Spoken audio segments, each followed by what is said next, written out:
I am speaking with Peter Skakum from Tangent Strategies. How are you doing today, Peter?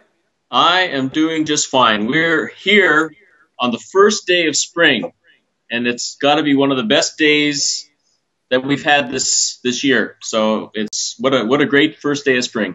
I know this whole March break for the kids was awesome. Great weather. Yeah, absolutely. So here we are in Halifax. Mm-hmm. Peter Skakum from Tangent Strategies, Romanian Dutch background from Winnipeg. What was it like growing up? What were you like at, let's say, 10 years old? Was there any entrepreneur activities going on? Well, yeah, probably a couple of things. One of the things we did what we did was unique in our neighborhood. A friend of mine and myself, we would put on magic acts and circuses for the kids in the neighborhood. We'd invite everyone down, and we actually had a pretty good turnout. And I don't know of anyone in our entire neighborhood for as long as I lived there, and I lived there a long time, that ever did anything remotely like that. So there was that. And I had a paper route. Wow, cool. That's a great start. Yeah. So cheers to you. Coffee morning. Yeah. To you too. Clean glasses. Peter, can you just step away from the video screen and move your chair away? There's something behind you that I want to see. What you're seeing is the Tangent Strategy logo. Oh, cool. Yes. Very cool. So let's go in. What exactly is Tangent Strategies? I know there's a Skakum School for Business. Skakum School of Selling. Of selling, yep. That's correct. Yeah. What is Tangent Strategies all about? Tangent Strategies is a selling practice, a sales consultancy.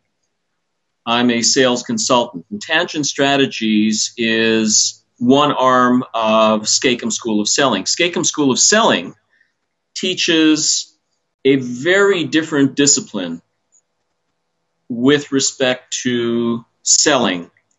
So it's the theoretical arm of the two companies. Tangent Strategies is the mentorship and coaching arms of the company. So you learn the theory, you learn the disciplines, and it's all backed up by Tangent Strategies in terms of my being with my clients, coaching them and mentoring them through all that theory to make sure that the theory actually works.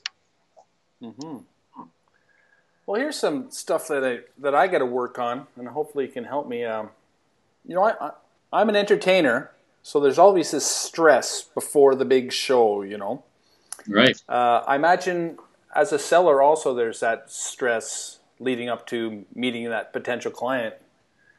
Any tricks of the trade to overcome that stress? Yeah, I'm glad you mentioned that, Willie, because aside from I don't know, you may want to call it stage fright or something along that line, and even some of the most seasoned entertainers have said they still have that stress before they go out on stage.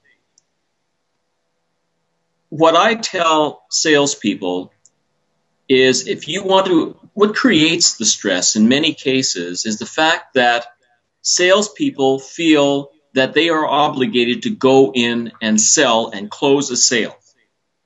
And they feel uncomfortable doing that because it kind of goes against who they are in civilian life. They're not out there for themselves. And so here they are in this position where they are expected, either it's an expectation that they've laid on themselves, or they have bosses breathing down their necks saying you have to meet quota. And if you don't meet quota too often, you're out of a job. Mm-hmm. So the stress comes from having to do things and be something that most of these folks are not. So what I tell people to do is to adopt something that I call selfless selling. It's tough, but don't go in for yourself. Go in without any expectations Go in to determine whether or not the individual even qualifies to be your client and whether you qualify to be that individual's supplier. But beyond that, to go in with the expectation that you have to close a sale and convince somebody to do something, that's what creates the stress. Go in without that expectation, and the stress starts to ramp down considerably. Yeah, for sure. Well, you know, everyone has the image of the salesman from the famous movie and play by Peter Mamet, Glengarry Glen Ross. Yes. First prize, you win a Cadillac Eldorado. Second prize, a set of steak knives. Mm-hmm. Third prize, you're fired. Yeah. So that image sort of tarnished the salesman for many years after that, eh? Well, it did, and frankly, Glengarry Glen Ross is really a reflection of the way salespeople have sold for decades, and that expectation is still there. But you're right, the image of the manipulative, self-serving salesman is still out there and still very strong.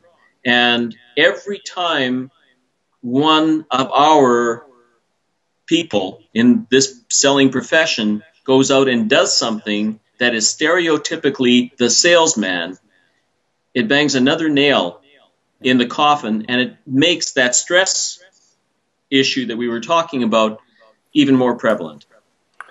Another thing about selling is, like, you walk into a room and you want to have a good impression. You know, first impressions are very important, right? Yeah. What are some of the things you think a salesperson should have to show them or impress them, to show what kind of person they are? It does go back to the selfless concept that I've talked about. If you go in for yourself to close that sale, the prospect or the customer can sense that, smell it, it's in the air, and they know, and their defenses begin to go up. If you go in with nothing other than a notepad and interview the prospect or the client, talk to them, talk about them, draw them out, be interested in them versus going in expecting to make a presentation, the impression changes dramatically.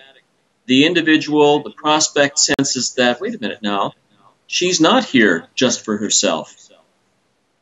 Judging by the question she's asking me, she is truly interested in me, truly interested in my company.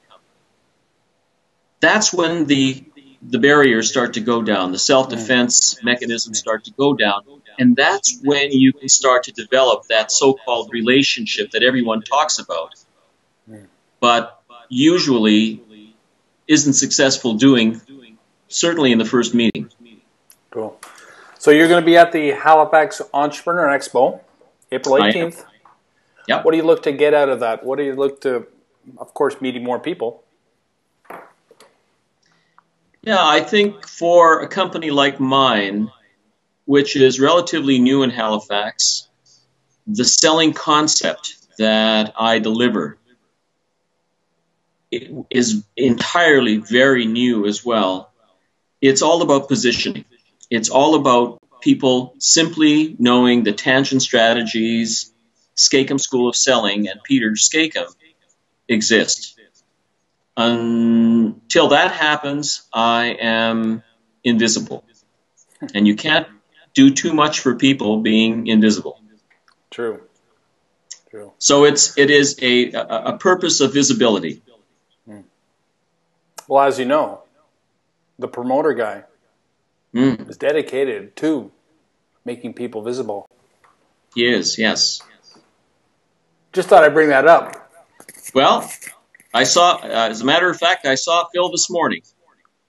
Oh, yeah? So he was at the networking event that I attended just this morning.